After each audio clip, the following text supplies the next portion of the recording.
Ndicheni or Ms. Manda, you will swear? He's not a witness. Oh, yeah. By the way, he's not a witness. Yes, we don't need to do that. You were ready to do it, Mr. Naidu. Obliging. Yes, but thank you. Thank you so much for coming and for your willingness to assist the inquiry. We appreciate it all. Okay?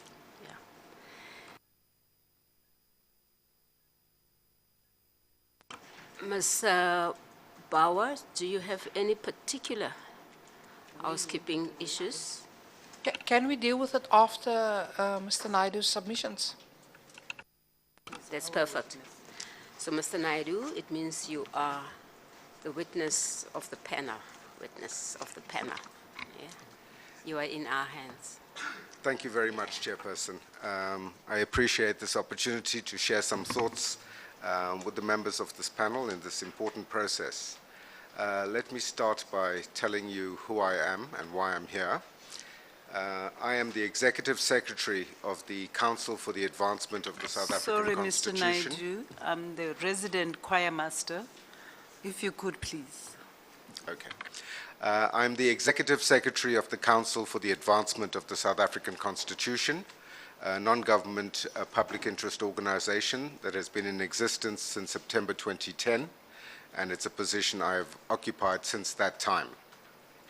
CASAC has been involved in various issues relating to the National Prosecuting Authority over the years, including bringing applications in the courts relating to the tenure of the prolonged tenure of an acting National Director of Public Prosecutions, a matter that ultimately led to the appointment of Mr. Nkosana as the National Director.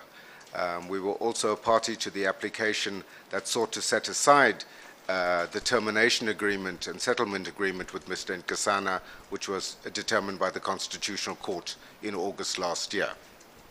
I should also inform the panel that I was a member of the inquiry team, the only other inquiry that was conducted in terms of Section 12(6) of the NPA Act, where I served as the Deputy Secretary of the Jinwala inquiry that looked into the fitness of Advocate Vusi Pikoli to hold office as the National Director of Public Prosecutions in 2007-2008. So it's in that context and with that background that CASAC has made a submission to this inquiry on a very discrete issue, which is around the meaning of fit and proper to hold a senior position at the National Prosecuting Authority in the context specifically of the discretion that resides with senior officials, the discretion to take prosecutorial decisions. We therefore premise this on that very narrow basis and seek to assist the panel and the inquiry with our understanding of what that means. As we know, Deputy National Directors as well as Special Directors are appointed by the President after consultation with the Minister of Justice and the NDPP. They therefore occupy very senior positions within the organization.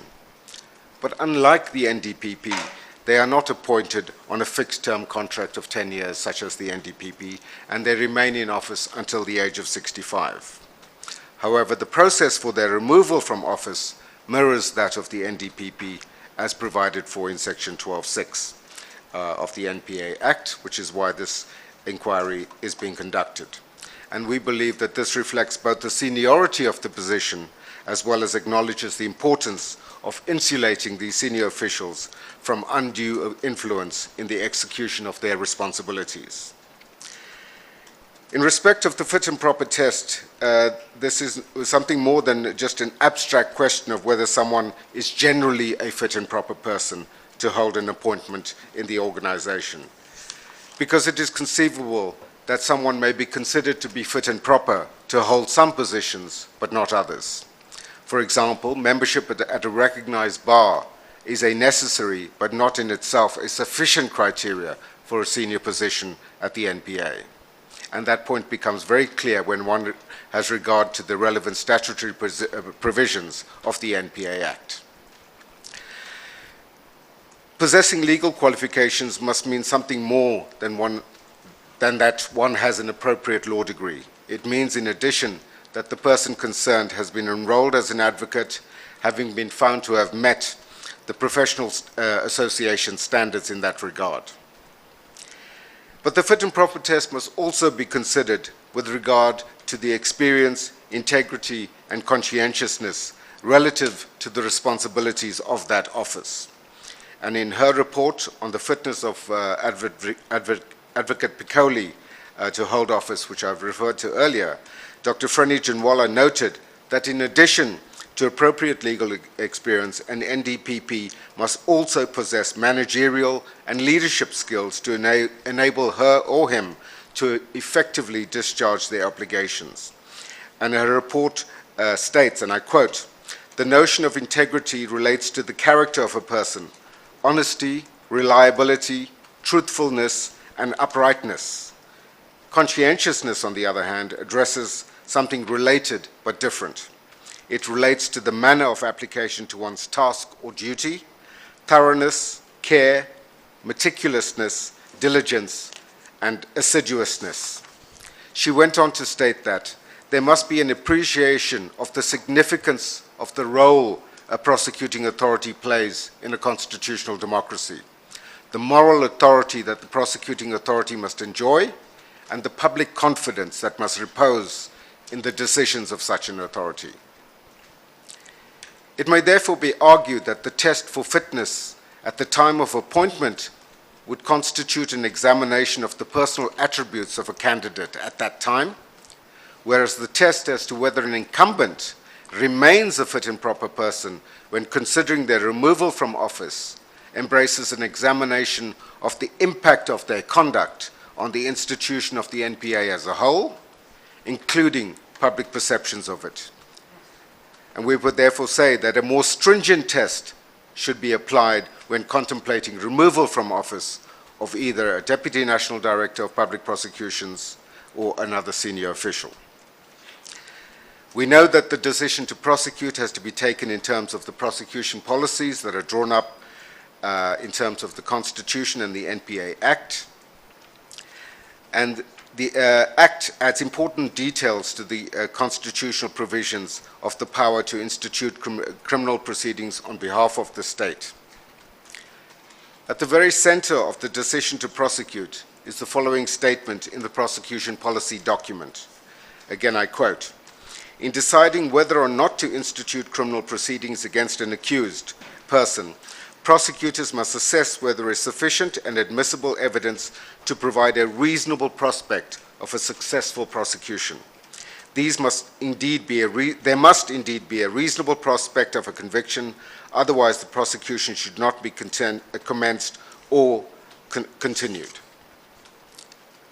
When considering whether to prosecute and what constitutes being fit and proper to take such a decision, it should be noted that prosecutors do not base their decisions on the same considerations that judges may use, because a criminal trial is not like civil litigation in a different form. Amongst other considerations, the parties are not equals competing on a level playing field. In a democracy, the dice are intentionally loaded against the state, and this is fundamental to ensuring that the criminal justice system has public legitimacy. The task of the NPA is not to seek a conviction, but to put testimony before the criminal court if it is considered that there is a reasonable prospect that this will lead to a conviction, rebutting beyond all reasonable doubt the presumption of innocence. And prosecutors may base their decisions to prosecute on matters which are close to the judges who may thereafter hear the cases. There are, in addition to the prior requirement, that they must also consider factors such as the admissibility of evidence into the testimony that is to be submitted to the court, the credibility of witnesses, the respective strengths of the prosecution and defense cases, and the availability and reliability of witnesses and their testimony. The policy directives list and consider these points. And it is here that the matter of the prosecutor being a fit and proper person for the appointment takes on its sharpest relevance, because the factors which may fall to be examined may bear most heavily on the personal character and interests of the individual involved. The provisions of Section 32(1) of the NPA Act, which provides that the prosecuting authority shall serve impartially and exercise and carry out their powers, duties, and functions without fear, favor, or prejudice, must also be read in the context of the prosecution policy. And the first paragraph under the heading, Prosecution in the Public Interest, provides that once a prosecutor is satisfied that there is sufficient evidence to provide a reasonable prospect of a conviction, a prosecution should normally follow, unless public interest demands otherwise. And then in terms of, for guidance, when determining what the public interest demands, the policy instructs the prosecutor to consider all relevant factors and gives an inexhaustive list which includes the nature and seriousness of the offense, the interests of the victim and the broader community, and the circumstances of the offender. And these public interest issues may result in the prosecutors having a wide discretion, and one that must be exercised responsibly. The integrity and conscientiousness of the person exercising that discretion must be beyond reproach, and in the words of the Act, they must be seen to act without fear, favor, or prejudice.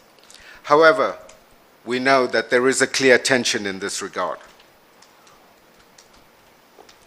between the prosecuting authority and the executive, and this was exemplified in the tension that existed between members of the executive and the National Director of Public Prosecutions in the Vusi Pikoli matter to which I referred earlier. Advocate Pikoli was suspended from office by then President Mbeki on the grounds that there had been an irretrievable breakdown in the relationship with the Minister of Justice, and that plea bargains and the granting of immunity to members of organized crime syndicates was not in the public interest. In respect of the latter, however, the Minister of Justice has an opportunity to make an input when signing off on the prosecution's policy document, which requires the concurrence of the Minister, as this should set out the principles governing, for example, plea bargains and immunity from prosecutions. However, we would also say that in specific cases, there would be nothing untoward in the National Director or a Deputy National Director consulting with the Minister to solicit the views of government on a particular high-profile matter, or to keep government informed of developments in such cases. However, what cannot be countenanced is the Minister seeking to instruct the NDPP on the exercise of their prosecutorial discretion, as happened in the matter regarding Vusi Pikoli. Under the heading Role of the Prosecutor, the following appears in the prosecution policy document, and again I quote, "A member of the NPA must serve impartially and exercise, carry out, or perform his or her powers, duties, and functions in good faith and without fear, favor, or prejudice, and subject only to the Constitution and the law. They should not allow their judgment to be influenced by factors such as their personal views regarding the nature of the offense, or the race, gender, sex, pregnancy, marital status, ethnic or social origin, color, sexual orientation, age, disability, religion, conscience, belief, culture, language, and birth of the victim, witnesses, or indeed the offender."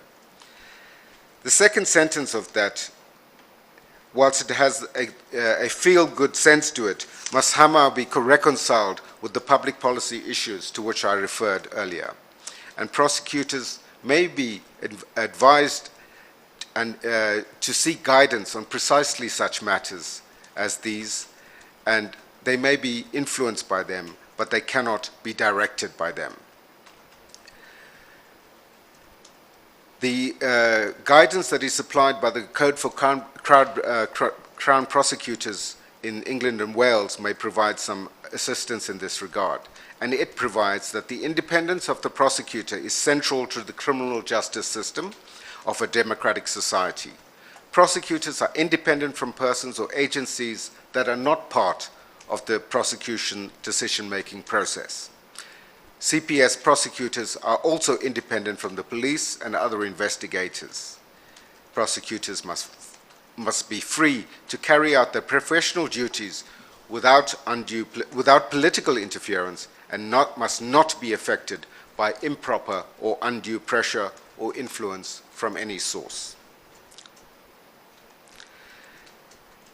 This is a formulation which fairly describes the South African situation as well, and it means that whilst the NPA may pursue inquiries as considered above in order to reach a decision on whether to prosecute or not, what it gleans must never be treated as an instruction or an order to do so. That discretion must be protected and preserved. Moreover, by describing the independence of prosecutors from persons or agencies who are not part of the prosecution's decision-making process, it makes sense to talk of the concept of prosecutorial independence, as Dr. Janwala did in her report and as the Constitutional Court did in the Similani case. In her report, Dr. Janwala used words which resemble part of the passage that I've just quoted from the CPS, the Crown Prosecution Service, wherein she said, "The independence of the prosecuting authority is limited to the execution of its functions, importantly of deciding whether to prosecute or not to prosecute a particular offender." The Similani case also makes clear the necessary link between prosecutorial independence and the requirement that this prosecutorial independence empowers and must be exercised by only one who is fit and proper to do so. Whether one holds the prescribed qualifications for appointment to the office of the NDPP or the NPA must be assessed objectively. And in that case, the court said that a construction that renders the determination of the qualification criteria to the President's subjective opinion is not in keeping with the constitutional guarantee of prosecutorial independence. The interpretation that these requirements are objective jurisdictional facts that must exist before the appointment is made is more consistent with that constitutional guarantee.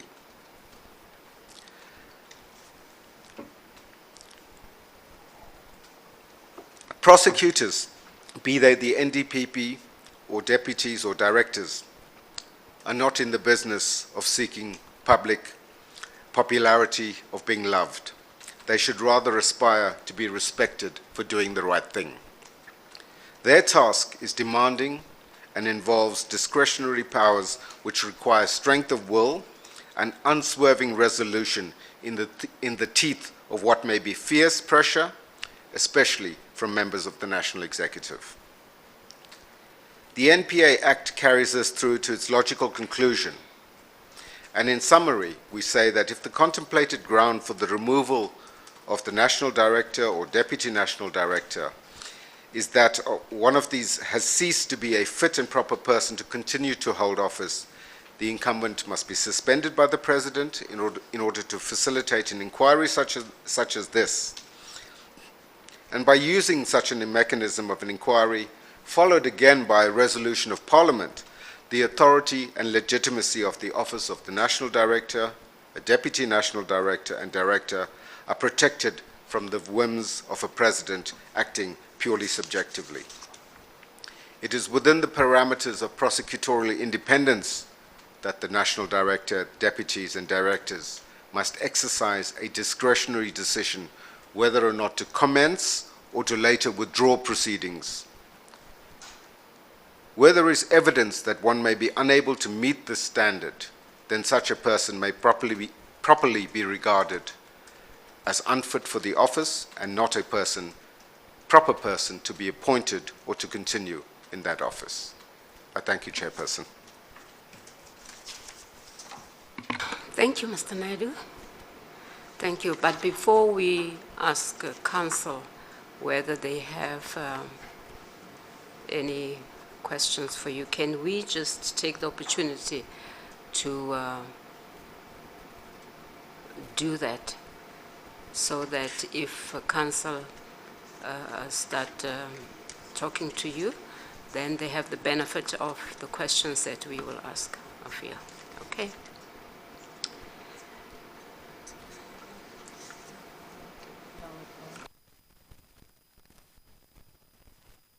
Can I just, perhaps most of your questions will come at the end of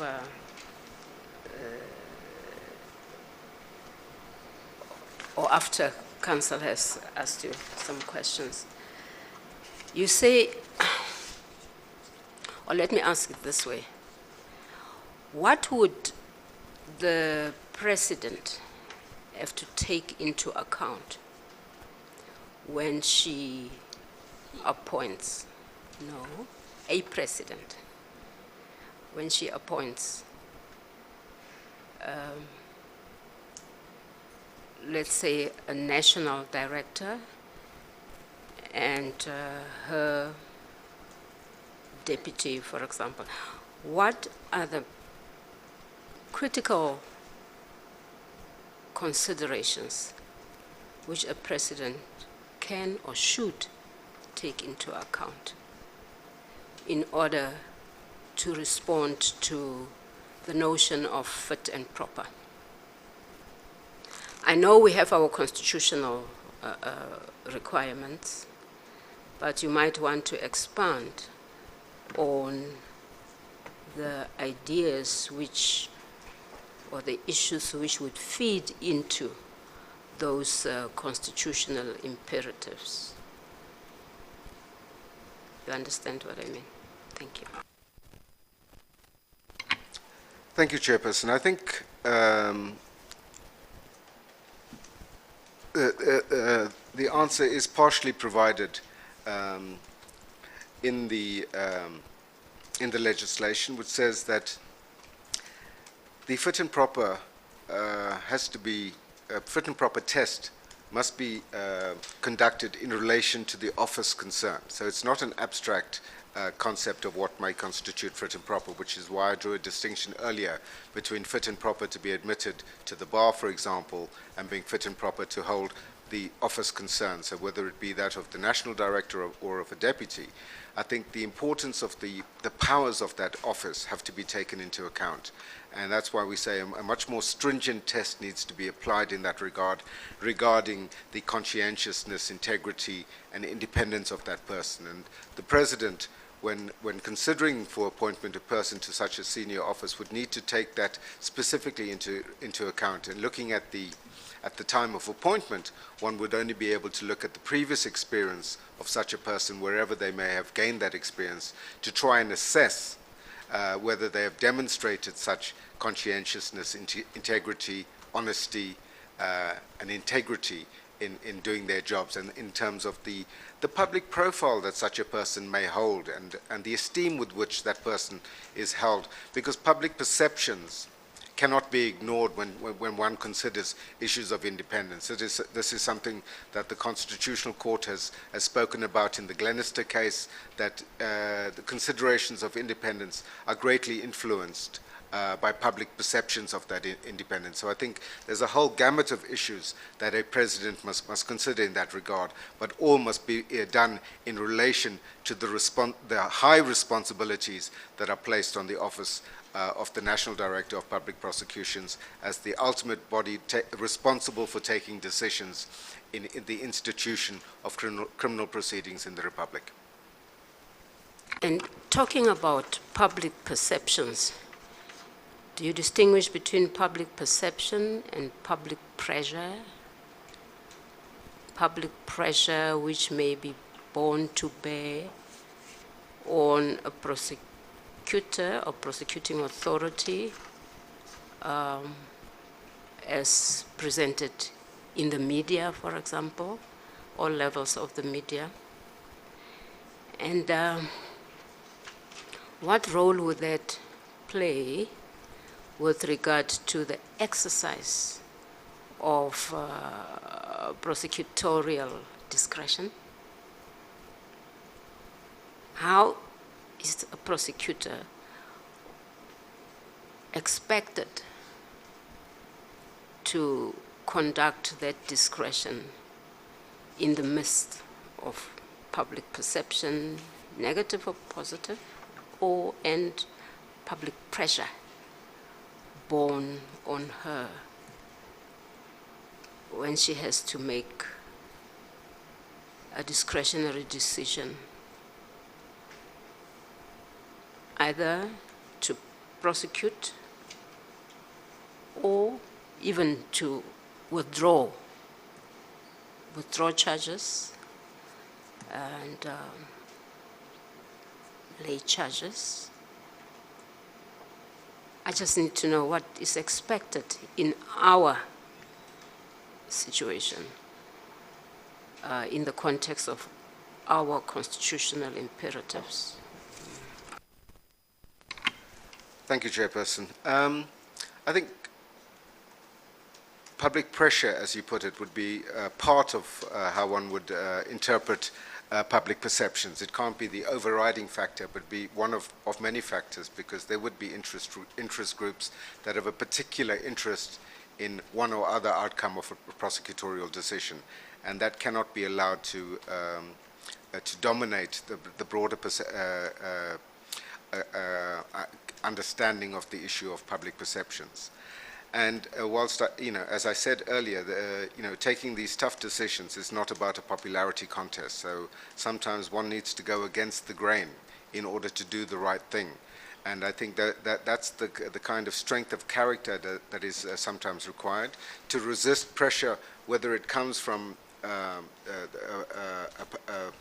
broader public, or whether that pressure comes from, for example, members of the National Executive. And it's that ability to resist pressure and to be seen to do the right thing, even when that decision is unpopular, because in the longer term, that, in my view, would contribute towards greater public trust in the institution. One may disagree with a particular decision, but further down the line recognize that it was the right decision taken for the right reasons, even if one disagrees with it.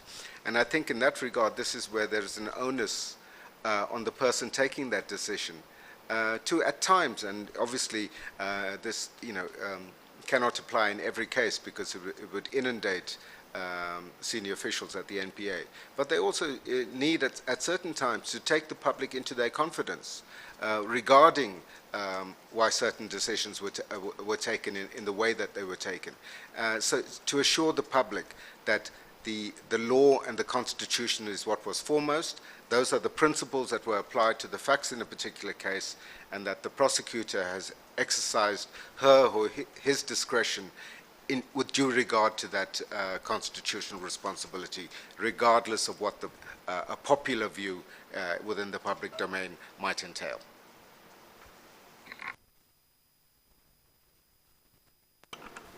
I think for now,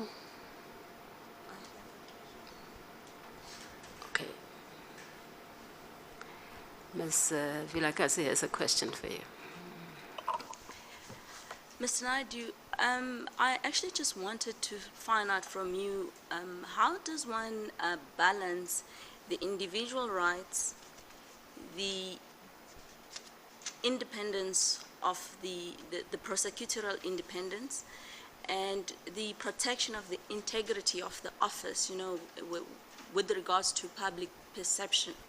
Because you end up having all these competing rights before you, which you need to consider at, arriving at a decision, or even from the part of anyone who's also watching, to understand how how these kinds of decision one would have to look at balancing those competing rights at the end of the day. Well, I think that that summarizes the complexity and the onerous nature of the responsibilities that are placed on people who have to take these prosecutorial decisions. And I think the Constitution and the Act on the one hand provides a framework. I think the prosecution policy and directives provide greater guidance in balancing those different interests, and ultimately taking a decision that, taking into account all of those issues, some of which I canvassed earlier in terms of factors that may influence the public interest, take a decision that is on the balance in the public interest, or certainly in the opinion of the prosecutor, a decision that is fairly taken in terms of exercising the responsibilities that come with the office, which is a responsibility to pursue the public interest and to take a prosecutorial decision whether to institute or to discontinue a prosecution in that public interest. So it's a heavy responsibility, and a number of, as you say, competing factors have to be taken into account. But that's part of the difficult job that a national director or a senior prosecutor has to take, and that's why the responsibility and the standard of integrity and conscientiousness that is required of them is placed so high because of the gravity of the responsibility that is placed on that office. Thank you. Just trying to get some issues expanded on before council gets an opportunity. You speak of influence and guidance. How do you see the difference between that in the exercise of independent discretion, particularly in the context of the hierarchical authority, different levels of authority in the NPA? When would a prosecutor be able to exercise independent discretion in the context of that hierarchy and determine that with regard to guidance, and when is it not influence? Or does it matter if a prosecutor is, through guidance, subjectively influenced by, so to say, her senior? Can you just say something about that? Thank you, Chair. I think there is a significant difference between seeking guidance, canvassing a range of opinions in order to make the prosecutorial decision. As I said earlier, what cannot be countenanced is interpreting that guidance or that viewpoint as being determinative of the how that prosecutorial discretion should be exercised. So whilst there would be, as I said, be nothing wrong in a national director seeking the opinion of the Minister of Justice, for example, or even the President in an appropriate case, but they cannot be purely reliant on that input that is given. That it would be one of the several factors which I raise in response to the question from Ms. Vilkazi just now, would be one of a range of factors to be decided. It may, and one would have to give due recognition to the views of that person, but it cannot be overriding. It cannot be seen to be dictating to the NPA how to exercise that discretion. This is an issue that arose in the example I used earlier of Mr. Advocate Vusi Pikoli in relation to the decision to execute the warrants of search and seizure and arrest of Mr. Jackie Silebi, where the then Minister of Justice, Bridget Mabandla, sought to instruct Mr. Pikoli to stop the prosecution until she had satisfied herself that there was adequate evidence to pursue. That was an abrogation of the rights of the prosecutor and went far beyond the responsibility of the minister. And, unfortunately, this is a tension that has arisen in South Africa from time to time, And I think partly because of the confusion that is created in the Constitution, where it says very glibly that the Minister of Justice has final responsibility over the prosecuting authority. That is an issue that remains unpacked in the NPA Act and is therefore subject to different interpretations. And I think it is that constitutional provision that in South Africa exacerbates or has the potential to exacerbate the tension, in particular between the executive and the prosecuting authority. How do we protect prosecutors, generally the NPA, from that potential risk of political influence? We've heard about the possible need to protect prosecutors in a way not quite dissimilar to the protection that judges enjoy in exercising their discretion for decision making against action, Is it possible to provide prosecutors with some level of discretion? Maybe you're saying it by saying we need to unpack, the constitutional imperatives, we need to unpack the NPA Act. But is there a way, or maybe what I'm asking for is, how do we, what's the need? How do we unpack, if the answer lies in that?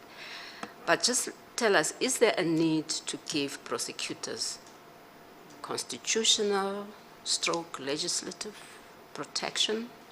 Is it there? And we probably just don't recognize it, against prosecutors having, as it was said, to have to look over their shoulders every time they exercise their independent discretion the way they deem it fit. If the exercise of that discretion is going to step on the toes of some political authority. Thank you, Chair. I think the protection of the integrity of the prosecutorial process is fundamental to the status of the NPA. It's fundamental to the strength of the rule of law in our democracy. So it's something that really does need to be safeguarded. And it needs to be done in a manner that, as you say, prosecutors are not always looking over their shoulder when taking a decision. And perhaps there needs to be broader discussion around issues of the prosecution policy. This is a matter that is a document that is tabled in Parliament but never ever discussed in Parliament. There's no broader input into that process. Parliament just accepts the report and is not engaged with it. And perhaps if we had those kinds of broader engagements on what does a prosecutorial discretion entail, what are the factors that influence it, that we would have greater confidence of prosecutors in taking those decisions and being able to withstand pressure from that may come against them from those in senior positions to them in the organization, or, as you say, outside of the organization. But on the other hand, I think there also needs to be a clearer mechanism of how to deal when prosecutors step out of line within the NPA. How does disciplinary action against a prosecutor who has failed to uphold the prosecution policy and directives, what action can be taken within the authority? We see, for example, another anomaly in this process, in that a deputy national director or a special director in the case of this inquiry is not subject to accountability to the national director, and the only action that can be taken against such a person is through the president initiating a process such as this. And it would appear from the legislation that that's the only option that is open in terms of dealing with someone who is alleged to have transgressed that line of prosecutorial independence. So I think those are some of the issues that need to be dealt with in future in order to create a better framework for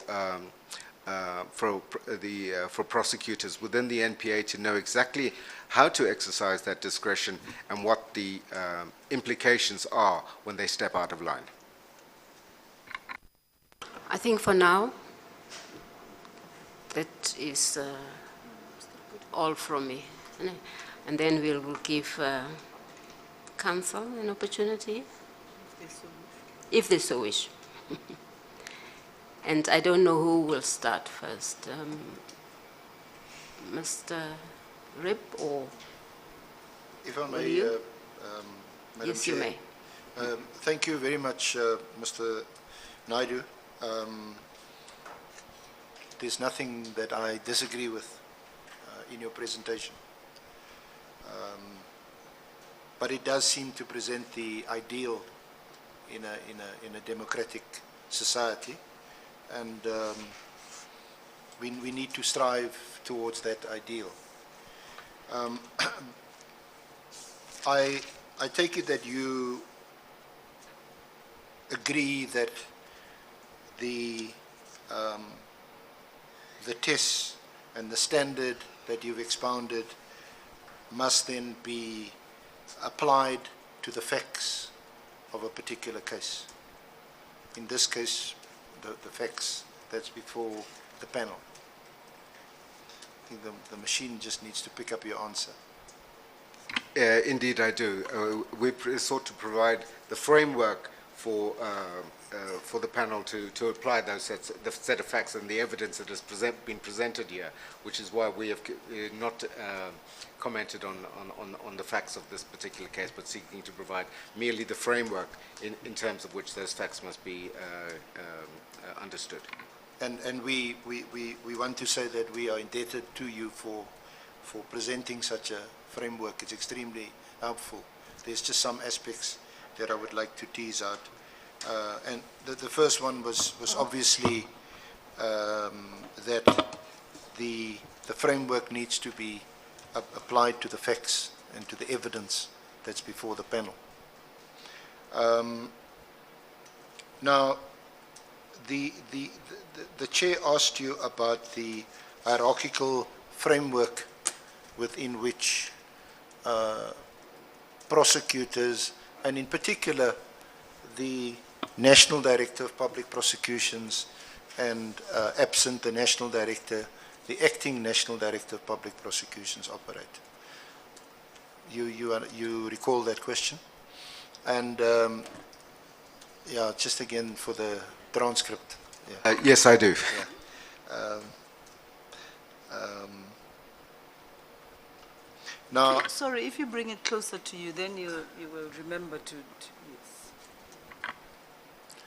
and even within the hierarchical structure of the NPA, you have a prosecutor anywhere in the country having to work with the South African police services, maybe even crime intelligence, maybe even IPID, and or the state security. So there's a range of institutions that are also involved. You'd agree with that? I would. In fact, no prosecutor can prosecute a case without there being a complaint to the police or maybe to IPID, and that complaint is then investigated, and the police will then open up a docket, and they will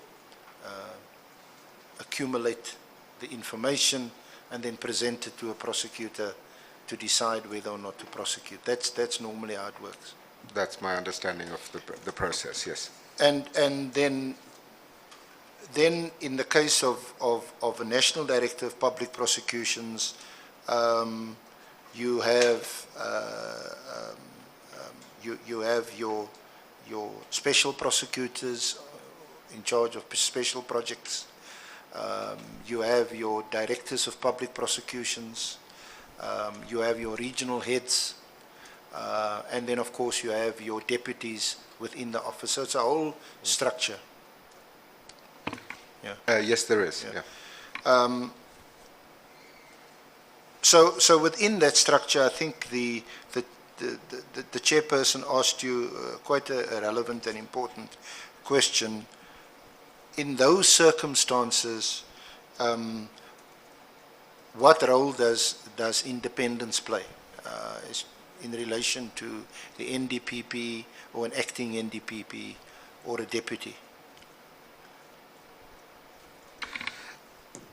Well, obviously, the departure point is that prosecutorial decision is taken by the prosecutor concerned in the matter.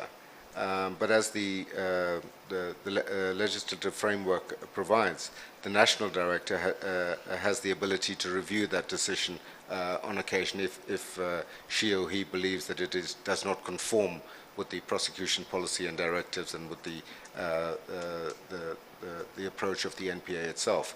But that must be done within those parameters, so that there's not an untoward stepping on toes of people who take those prosecutorial decisions. And I think this comes back to the earlier question of the chairperson. It was what system needs to be put in place to ensure the integrity of prosecutorial autonomy at all levels of the institution. Yes. Is it your understanding, and if you don't know the answer, fortunately you are protected today because you're not a witness, so you can say anything you like. But is it your understanding that the NDPP or acting NDPP or a deputy can mero moto intervene in a decision made by a prosecutor lower down the chain?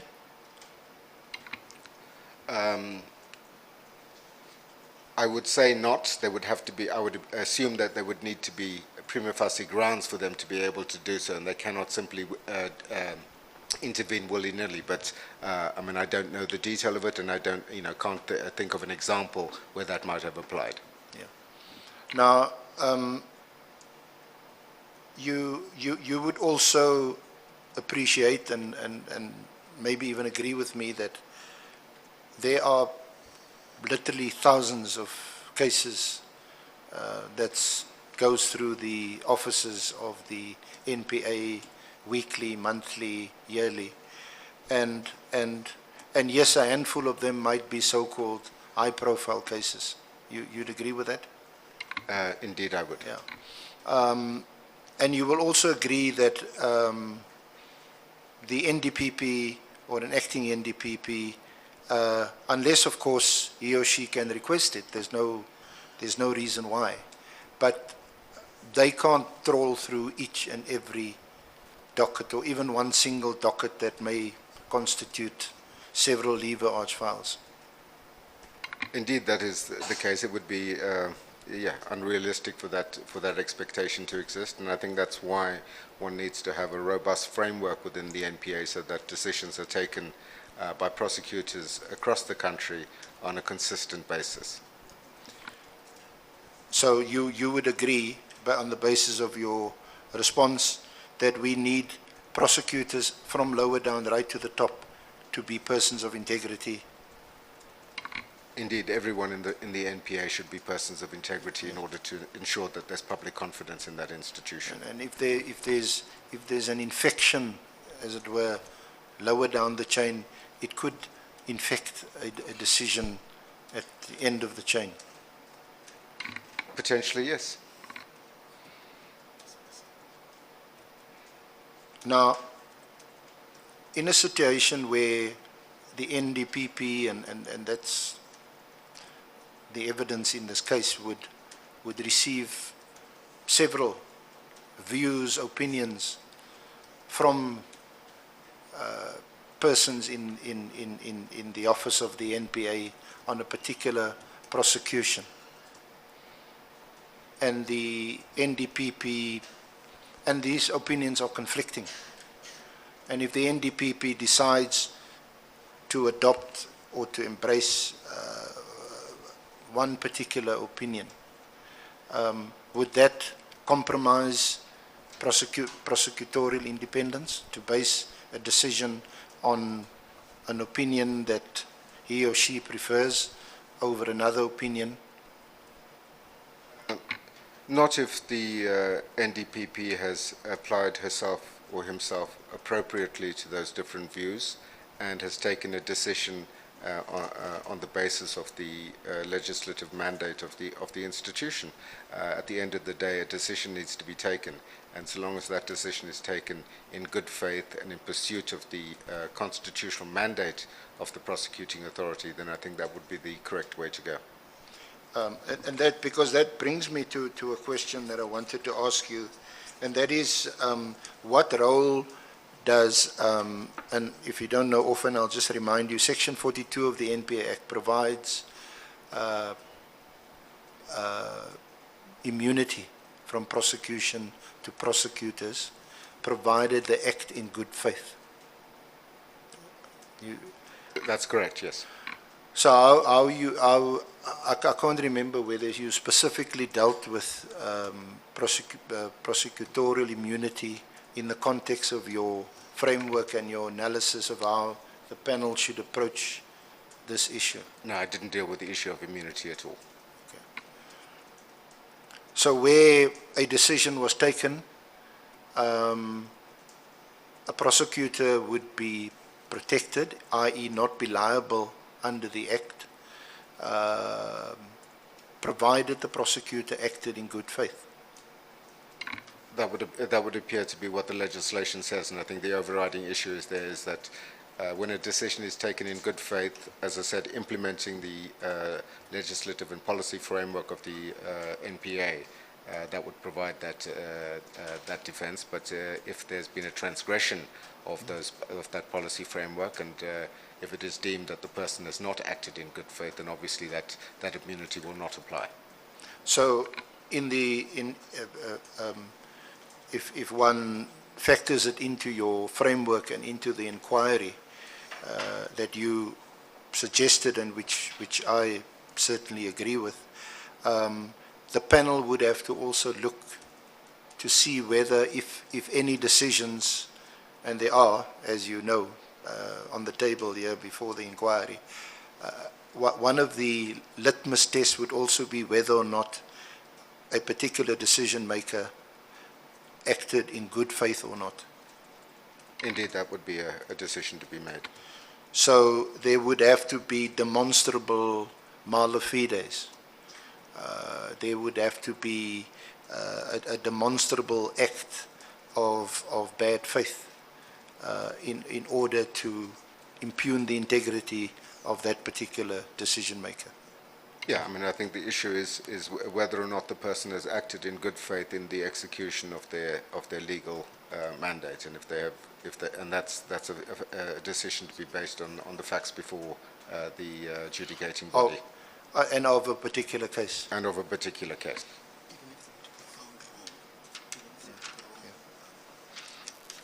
And I know you're not a witness, Mr. Lawson, but we do value your expertise in evaluating these issues and spending a lot of your time giving consideration and doing research into this. But you would also agree that a wrong decision wouldn't constitute bad faith or mala fides? No, certainly, every decision might find somebody who would disagree with it, and it certainly would not in all cases constitute bad faith unless that was able to be proven. The words or the requirement of a fit and proper person appears both at section 9(1)(b), which deals with the appointment of an ND, of a national director and a deputy national director, and it also appears at section 12(6)(a) Roman 4, I may have missed it, but I didn't hear in your analysis or your framework that you distinguished between the two? No, I didn't specifically. Okay. I think because just for the record or so that you can perhaps comment on it, Section 9.1 says any person to be appointed as National Director, Deputy National Director or Director must A, possess the legal qualifications that would entitle you to practice, and B, be a fit and proper person with due regard to his or her experience, conscientiousness and integrity to be entrusted with the responsibilities of the office concerned. And then you must be a South African citizen, of course. Then 12(6)(a) Roman 4 deals with the suspension and removal from office. 12(6)(1) for misconduct. I think that's pretty clear what that means. On account of continued ill health. Then 3, on account of incapacity to carry out his or her duties of office efficiently. Or small Roman 4, on account thereof that he or she is no longer a fit and proper person to hold the office concerned. Now, where I, speaking for myself, just agree with you is that obviously when it comes to the 12(6) inquiry, the President, I think there was a question posed by the chairperson, the President will look at the impact that whatever events and circumstances and the facts of the particular case holds on your, or applied to your fitness to hold office, what you did and didn't do. Isn't that right? That's correct, and I think what I said earlier is that the test to be applied when one is appointing a person, which would refer to Section 9.1, and when one is considering removal from office, would be different. The latter would be more stringent because it would be based on a very specific set of factors that give rise to one of those 4 conditions that is set out in Section 12(6). So it's a much more focused inquiry when one is considering removal from office. There are 2 questions that arise out of what you say there. The one is, would it still be 9.1b, fit and proper, i.e. with due regard to experience, conscientiousness and integrity, to be entrusted with the responsibilities of the office concerned? Would that still be the test? And 2, I just want to ask you about what you mean, or just to unpack what it means to be more stringent. So the first question? The test remains the same. It's fit and proper with due regard to the factors listed in Section 9. Yeah. By stringent and help us here, would it just mean that, I suppose when you're appointed, like Ms. Batoy, and you appear before a panel and you're interviewed, and you're asked these questions about your integrity, your experience, your conscientiousness, you would have served in some or other capacity as a private attorney or advocate, or you may have been in the public service as a prosecutor, and you would have testimonials and people attesting to your integrity and conscientiousness and your experience and so on. That's at the beginning, and of course you end up your certificate that you admitted, and you end up your ID that you're a South African citizen, and that's a, do you mean by that's a fairly smooth ride when you get appointed? Well, I don't think it should be a smooth ride. I think it needs to be it needs to be a robust interrogation. Well, I think we saw in this round, which is quite frankly as it should be, where there is a robust exchange, but in the sense that the test is lower. Yeah, because I think, as I said in my earlier introductory remarks, at the point of appointment, one has to evaluate the candidate on the basis of their previous experience, which, as you say, may or may not be within the NPA. In some instances, NDPPs have been appointed who had no track record within the NPA, and then therefore one would have to evaluate them on the basis of their experience wherever else they had operated. And that's, and that's a decision that that the President is required to make in terms of the Constitution, and I think the Similani case gives us some guidance as to how that discretion ought to be exercised. But contrast and compare that now with when you come at almost like the tail end where there's a removal inquiry. We now know the NDPP who was appointed, or the acting NDPP, and there's a more rigorous examination and evaluation because of what you've actually done in that office or with that office. Well, there would have to be a set of objective factors, for example, that would give rise to an inquiry such as this, that there is a level of dissatisfaction with the performance of the individual concerned that gives rise to the President instituting an inquiry under Section 12(6) of the Act, and the grounds of for that inquiry would be made available, and the fit and proper test would be applied in respect of those complaints, if I can put them in inverted commas, that are laid against the individual concerned. So I think you've answered just in terms of unpacking what stringent mean. It's not that the tests are different, 9(1)B, 12(6) or whatever it is. It's now applied to the facts of a particular situation. Yeah, it's the test that is applied to a specific set of facts that now exist at the time when one considers the issue in the context of removal from office, which is very different from the objective factors that may have existed at the time of appointment.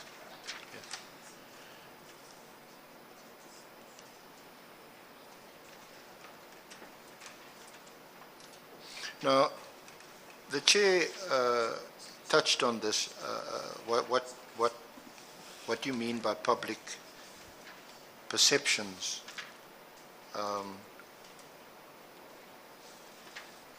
Would it be public perceptions shaped by who? It would be an assessment of the impact of public perceptions on the independence of the institution as a whole. And obviously individual decisions that are taken by officials within the NPA contribute towards those public perceptions. And one would have varied public perceptions at any particular point in time as to the status and credibility of that institution in the eyes of the public. So it would be based on a range of factors and by canvassing a broad range of public views on that matter. As I said earlier, there would be specific interest groups that would promote a particular idea, which would compete against others, and it's a broad assessment of what public perceptions of the institution are, rather than, I think, of individual decisions. But individual decisions, on the other hand, have an impact on that institutional reputation. Is it important for you and for CASAC that these public perceptions should also be shaped by the facts of a particular matter, the true facts?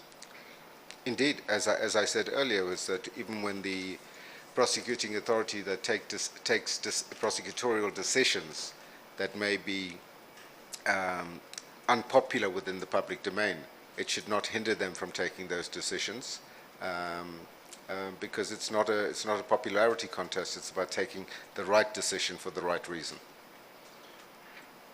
Would you agree that public perception is shaped largely, if not mainly or exclusively, by the media, the print and electronic media? I think it may be in relation to certain high-profile cases that the NPA may be engaged with, but I think on the whole, given the role of the prosecuting authority as being the lawyers for the victims of crime in our country, that the experiences of ordinary people facing the legal system on a day-to-day basis would be an equally important factor in their perceptions of the effectiveness of the prosecuting authority. So somebody who's going to a magistrate's court as the victim of a crime would be equally affected and would have an equal impact on the public perception of the organization as a decision taken in a high-profile matter involving an influential person, be they a politician or business person. So I think one cannot separate the two, and public perceptions of this institution at the core end of it, which is where people are victims of crime, cannot be ignored in that equation. I think we all accept that, and unfortunately, most of us have been at some stage the victims of a crime, and when in a personal or particular situation there hasn't been a prosecution, let alone a conviction, then people feel let down by the criminal justice system. So that is a on-the-ground shaping of a perception that, you know, the police and or the prosecutors are useless, or they corrupt, or they just don't bring the criminals to book. So that would be the one kind of public perception. But the other one is what I think most of us, especially as you say in the high-profile cases, you open the newspaper and you read what is being published, and a narrative starts developing, and that would also shape your perceptions of the institution. Well, I think what is portrayed in the media certainly has an impact on public perceptions. It informs to a large extent public perceptions of what happens, and I think a responsible, free and independent media is therefore critical in that regard. I think in any democracy, the public would not be aware of wide-ranging matters were it not for the role of an independent media to be able to put those issues before that public. I agree with you. It's critically important that, again, a fearlessly independent media must also get it right, must get the facts right. Absolutely, yes. Because they do play an important role in shaping public perception. Yes. Are there any other? Thank you, Mr. Naidu. I've got no further question. I'll see you at the next cricket match. Thank you, ma'am. Thank you, Mr. Arunsa. And we go to Mr. Rip. You are going to do it, eh?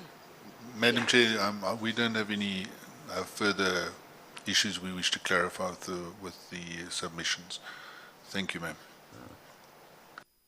Thank you. Miss, you don't have. Ms. Rajab Badnanda has got one or two questions that she's going to ask. Or I give the panelists an opportunity again. Ms. Badlenda. Thank you, Chair. Mr. Naidu, thank you for your very helpful submissions. I have three questions that I'm hoping you can help us with. The first is, we talked about Section 42 of the NPA Act. And that provision, that section provides that no person is liable in respect of anything done in good faith under the Act. In light of Section 42, how do you balance good faith versus bad faith against the requirement of conscientiousness, which we know to be the standard of what is fit and proper? And I ask this because you could have a situation in which you acted in absolute good faith, but with a complete lack of conscientiousness. And what do we do in that situation? Thanks. My view on this would be that I think, in a sense, that's why there's a range of factors that are provided in the Act in terms of determining fitness. So it's experience, conscientiousness, integrity, etc. And I think, as you rightly point out, that a decision may be taken in good faith as a result of a failure of conscientiousness, a failure to do one's job properly in order to reach the right conclusion. On the other hand, I think where there is a finding of bad faith, it would certainly speak directly to issues of not just conscientiousness but integrity as well, and would certainly undermine the perceptions of the fitness and propriety of a particular individual in that regard. Thank you. My second question relates to something that you touched upon in section 179(5) of the Constitution. You described it as being an area that we needed to unpack and that was potentially problematic.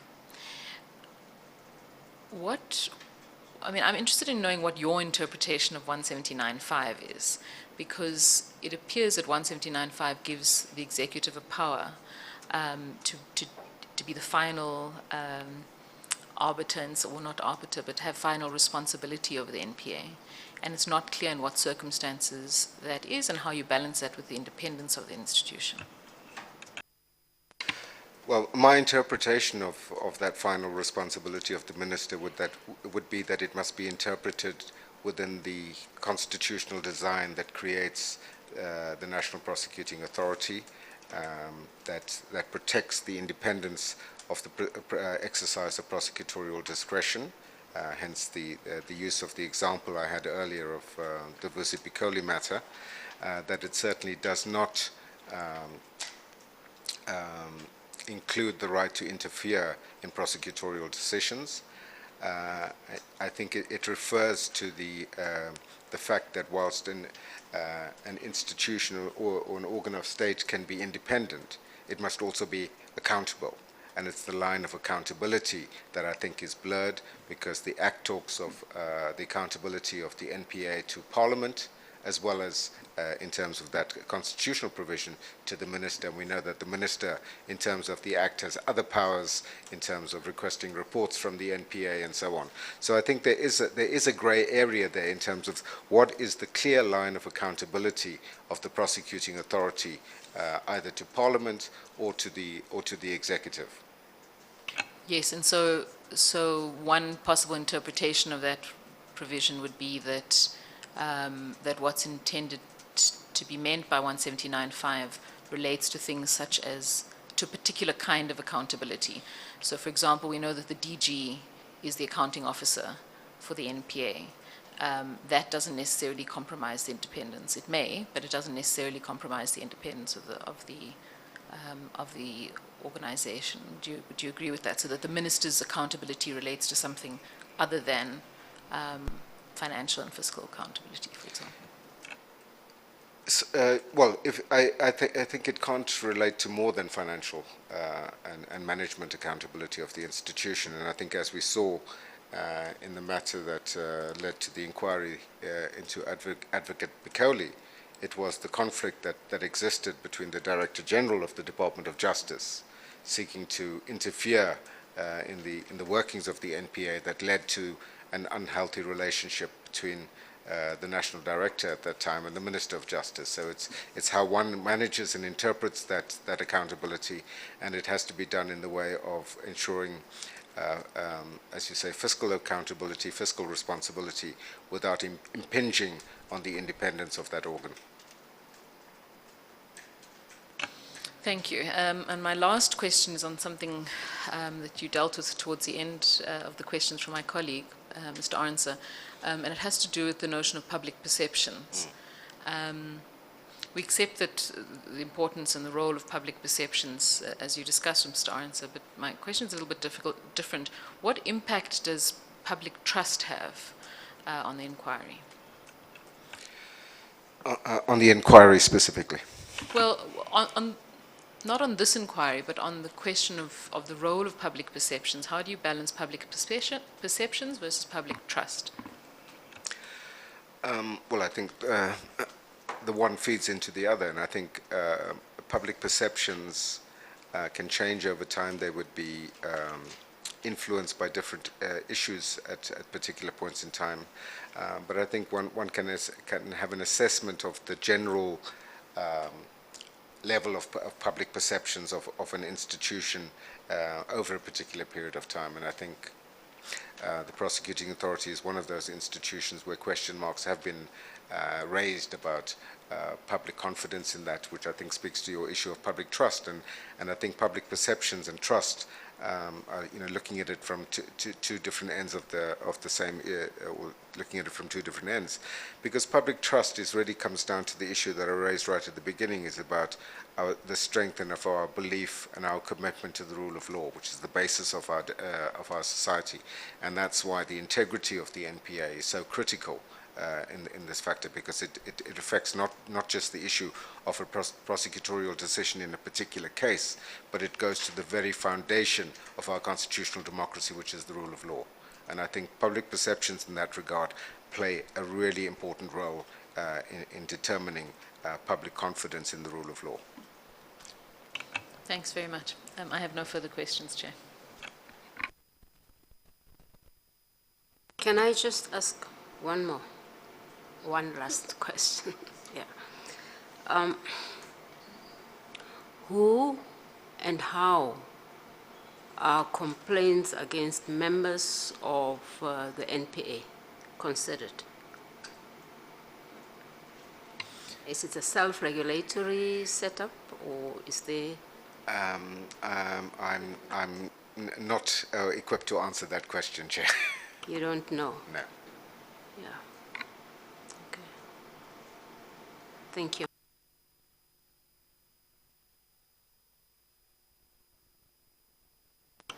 In the absence of any further interrogation or exchanges, I think we are indebted to you, Mr. Naidu. Oh, do you have? Huh? Masuku, you look unsettled. Or you wanted to answer that question for us? You don't have to. Yeah, thank you. You were considering it, but you don't have to. We really are indebted to you. Okay, you didn't have to come, but you were willing to do that. And speaking for myself, I think there are areas of enlightenment that I enjoyed from your presentation. Thank you so much.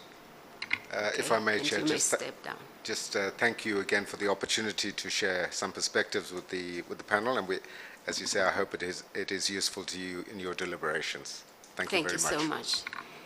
You may therefore step down. Thank you so much. And you're going to Cape Town?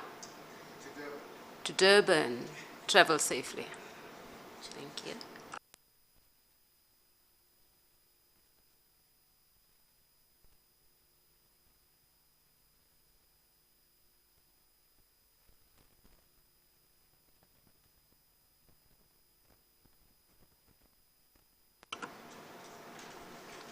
Ms. Bauer? Madam Chair, as a matter of housekeeping, together with my colleagues, we have made a slight amendment to the further conduct of our proceedings. We would ask the panel for us to adjourn today. We would then have the submissions from Freedom Under the Law tomorrow morning, and we hope that we are able to start at 9:30 tomorrow. We apologize for the late start today. We would then have Advocate Rupp make his submissions thereafter. Advocate Arendse would then follow immediately, and we would hope that we would attempt to see if we can finish tomorrow. If not, that would then proceed on Friday morning. From the evidence team side, we would put in written submissions along the lines that we have maintained. We would basically do a summary of what has transpired, and we will make that available to the parties. And if there's any aspect of that they disagree on, then they would would like to request that I could then address that in writing with the inquiry.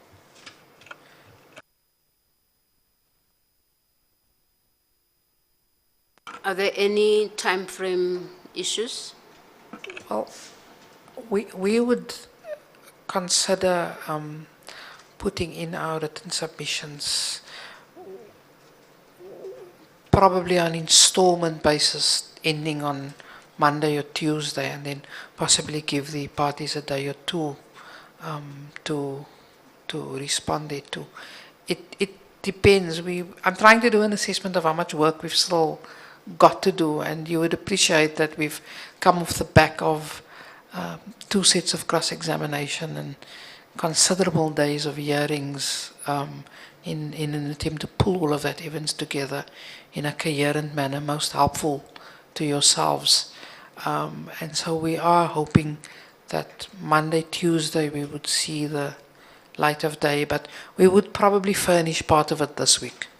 We would do it in a subject matter on an installment basis so that you can proceed with your work on what we provide at that stage, and we'll give it to the other parties like that as well. Do you foresee that we might stretch into Wednesday? At the moment, not. A response from Council? Madam Chair, that the arrangement that Ms. Bauer has articulated to you is the arrangement we agreed. Obviously, we will wait for the evidence leaders to provide their summary of the evidence, and we'll take it from there, and hopefully it will be sooner rather than later. Mr. Rip, Madam your Chair, position? we can confirm that the position is as presented to yourself now. We're quite happy with that, and we trust that we won't need to respond, and if we do need to respond, it will be done promptly to keep the panel enough time to do their own work.